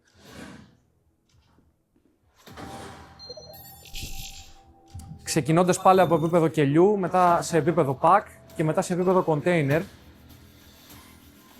Θα προκαλέσουμε μία θερμική διαφυγή τεχνητά μέσα σε ένα κελί αρχικά και θα δούμε τι γίνεται στη μία περίπτωση και στην άλλη.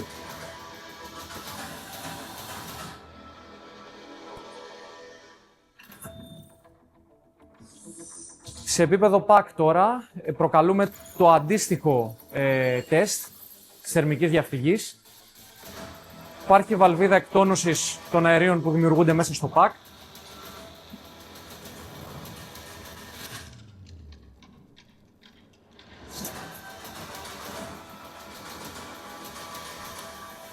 Οπότε βλέπουμε μετά από αυτό το τι συνέβη.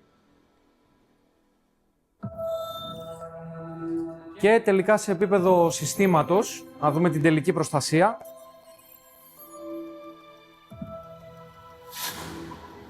Θα προκαλέσουμε τεχνητά έτσι μια ανάφλεξη στο σύστημα. Βλέπουμε τι συμβαίνει στο εσωτερικό της καμπίνας και στη μία και στην άλλη περίπτωση.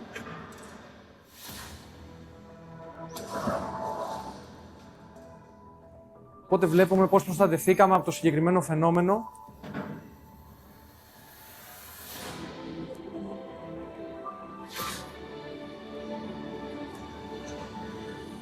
Και φυσικά όλες οι πιστοποιήσεις πάλι από την TUV.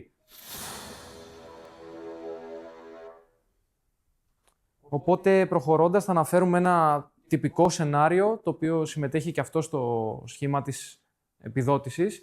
Αυτό είναι ένα zero feed-in σχέδιο, στο οποίο έχουμε έναν inverter, μπορεί να είναι και παραπάνω, εδώ έχουμε επιλέξει ενδεικτικά έναν, της σειράς 150 MG0, έχει έξοδο στα 400 V και αυτό συνεργάζεται με ένα σύστημα αποθήκευσης υβριδικής ψήξης στις 215 kWh. Επίσης έξοδος στα 400 V, οπότε εκεί γίνεται ένα coupling στην χαμηλή τάση και ακολούθως είτε βγαίνουμε προς τα φορτία της επιχείρησης είτε προς το δίκτυο. Τώρα πώς γίνεται το zero feed-in. Βλέπουμε ότι για την επικοινωνία χρησιμοποιούμε τον Smart Logger 3000, συγκεκριμένα λέγεται το μοντέλο, το οποίο επικοινωνεί τόσο με τον inverter με RS485 καλώδιο, η απόσταση πρέπει να είναι κάτω από τα 1000 μέτρα. Επίσης επικοινωνεί με τις μπαταρίες με Fast Ethernet καλώδιο, πάλι δεν πρέπει εδώ να ξεπερνάμε τα 100 μέτρα στη συγκεκριμένη περίπτωση και με RS485 με τον μετρητή, τον οποίο παρέχει επίσης η Huawei, Smart Power Sensor 80 A, λέγεται συγκεκριμένα το μοντέλο του μετρητή. Οπότε, μέσω του συστήματος επιτήρησης ρυθμίζουμε τη λειτουργία του Zero Feed-in, το Zero Export.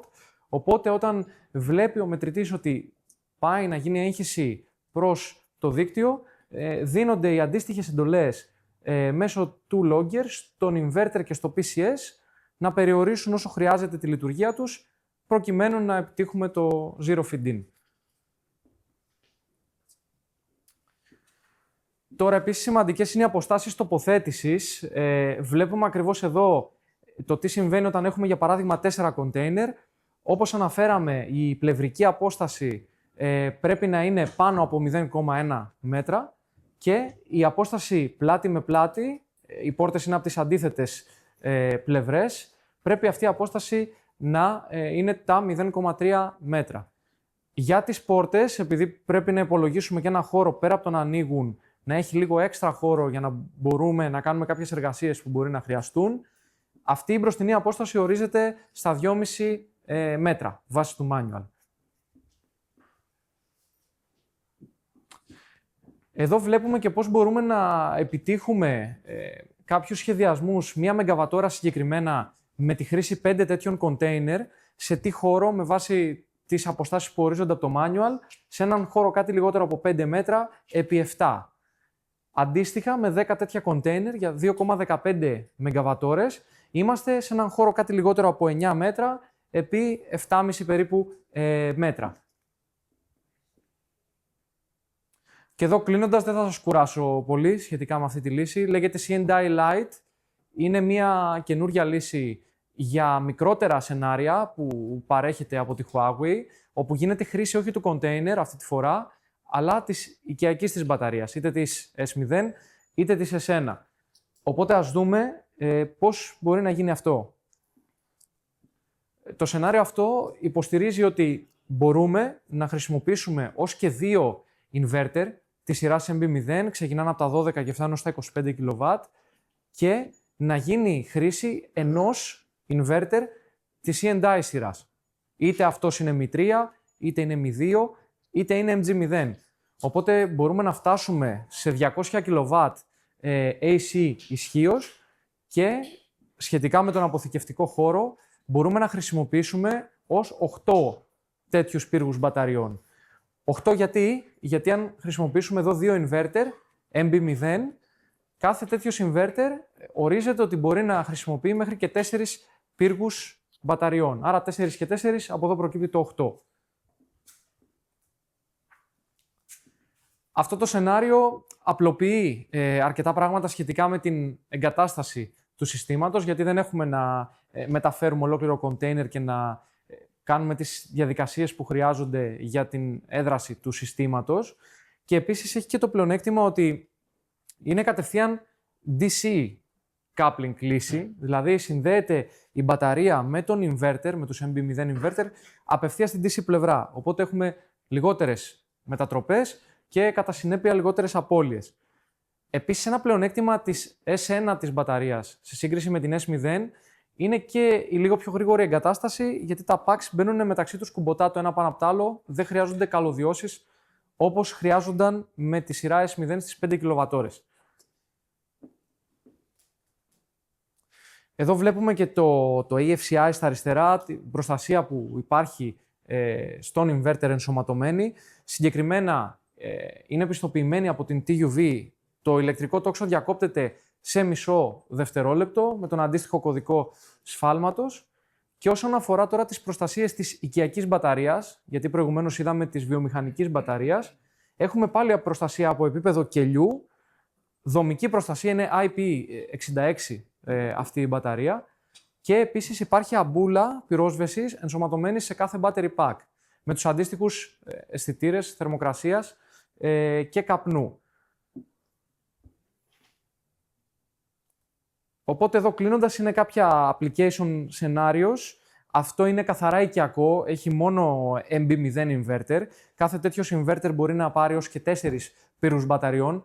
Δεν μας ενδιαφέρει πολύ για αυτό που θα πούμε τώρα. Αυτό όμως μας ενδιαφέρει πιο πολύ είναι όντως ένα C&I Lite σενάριο με 2 inverter της σειράς MB0 από 12 ως 25 kW είπαμε, μπορούμε να διαλέξουμε ποιο μοντέλο θέλουμε, με έναν inverter της σειράς από 30 ως 50 kW Mi3.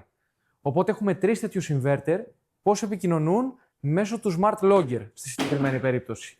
Και θέλουμε φυσικά και τον μετρητή. Άρα, όπως έχουμε εδώ τον Logger, στο ένα port του Smart Logger θα έχουμε τον μετρητή και στο άλλο port του Logger θα έχουμε το RS485 από τον Master Inverter. Εδώ αντίστοιχα τα σενάρια όπου αντί για Mi3 χρησιμοποιούμε Mi2, 100 ή 115, δεν αλλάζει τίποτα στη λογική, απλά τονίζουμε ότι μπορούμε να χρησιμοποιήσουμε και το συγκεκριμένο inverter.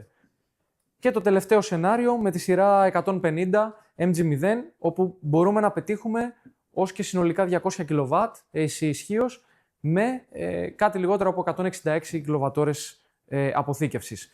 Αυτό το σενάριο, για να τονίσουμε ότι μπορούμε να χρησιμοποιήσουμε και optimizer, αν χρειαστεί, είναι συμβατό μόνο με τους Merck optimizer, δηλαδή εδώ που έχουμε 150 μαζί με MB0, μόνο με τους C&I optimizer, στα 1100 και στα 1300.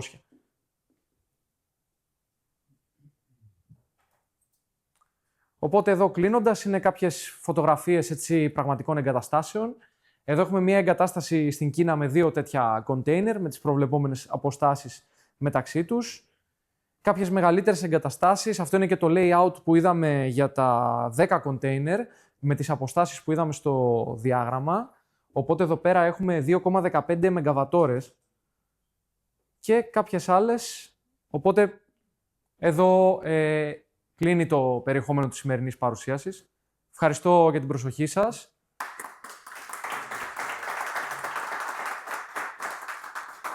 Εννοείται ότι αν υπάρχουν απορίες και μετά ή και τώρα, μπορούμε να πάμε και κάτω να δούμε το track. Έτσι, Εφη. Ωραία. Ωραία. Οπότε αυτά από μένα. Ευχαριστώ και πάλι.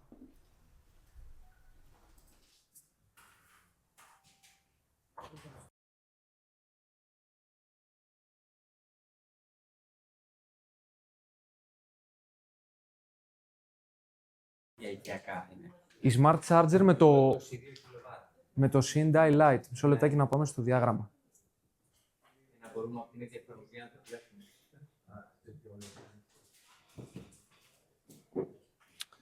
Στο C&I Lite, από αυτά που έχουμε μέχρι στιγμής, από τα manuals, δεν έχουμε δει κάποια χρήση του charger. Πρέπει να το επιβεβαιώσω αυτό. Όμως, αν έχουμε καθαρά οικιακούς inverter και χρησιμοποιούμε αίμα στο σύστημα, εκεί μπορούμε να φτάσουμε συγκεκριμένα μέχρι τους 2 φορτιστές σε πλήθος. Θα επιβεβαιώσουμε, βασικά, στο σχήμα εδώ αναφέρεται, φαίνεται ο charger, αλλά δεν φαίνεται εδώ και στα manuals, δεν το έχω δει. Οπότε πρέπει να το τσεκάρω. Και μια δεύτερη ερώτηση. Το αίμα εδώ μπορούμε να το εφαρμόσουμε αντί για το Smart Power Sensor. Όχι, στο συγκεκριμένο σενάριο, όπου θα έχουμε 150 MG0 μαζί με MB0 inverters, θέλουμε αποκλειστικά και μόνο logger, δηλαδή αυτό ορίζεται από το συγκεκριμένο σενάριο για την επικοινωνία. Στη θέση του Smart Power Sensor, στη Ναι. θέση του Smart Power Sensor να τοποθετήσουμε το αίμα. Α, όχι, θέλουμε sensor για αυτό το σενάριο. Θέλει sensor μαζί με logger. Μπορεί να διαβάσει πάνω από 63 περίοδο. Ναι, αλλά είναι θέμα συμβατότητας απλά του εξοπλισμού και της λύσης. Ναι. Και αντίστοιχα και στο πιο πάνω σενάριο, και με τον 100 Mi2 ή τον 115 Mi2, πάλι η λύση είναι logger μαζί με Smart Power Sensor και αναγκαστικά πάλι αν χρησιμοποιήσουμε optimizer τους Merck. Αυτό. Ναι.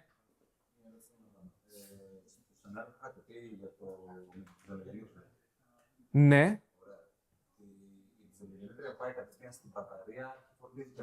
Ωραία. Ωραία. Μισό λεπτάκι. Ωραία. Μισό λεπτάκι να πάμε και στο slide να το βλέπουμε.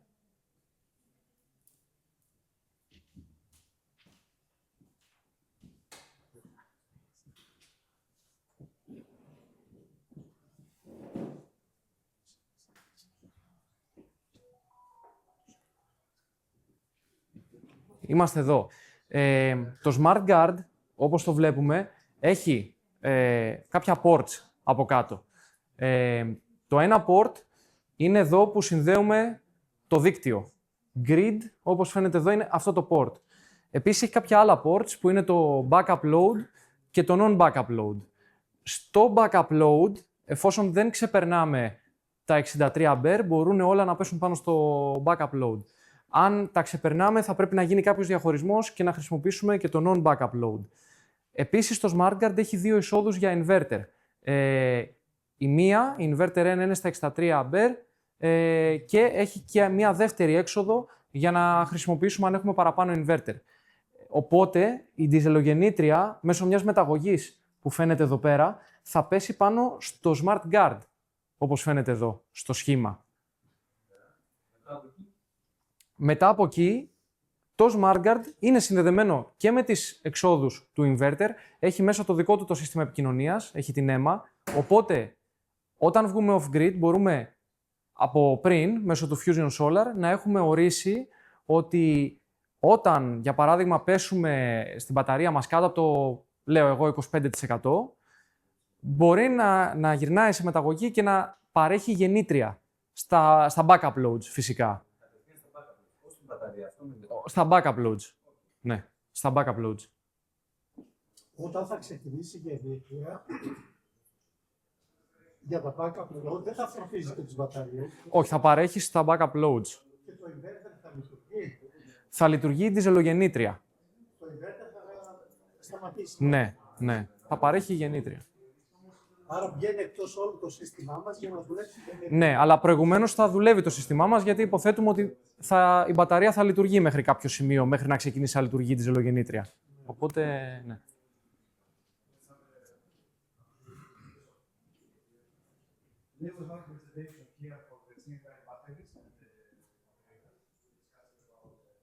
Αν δεν έχουμε κάποια άλλη ερώτηση, μπορούμε να κατέβουμε και κάτω, να τα δούμε.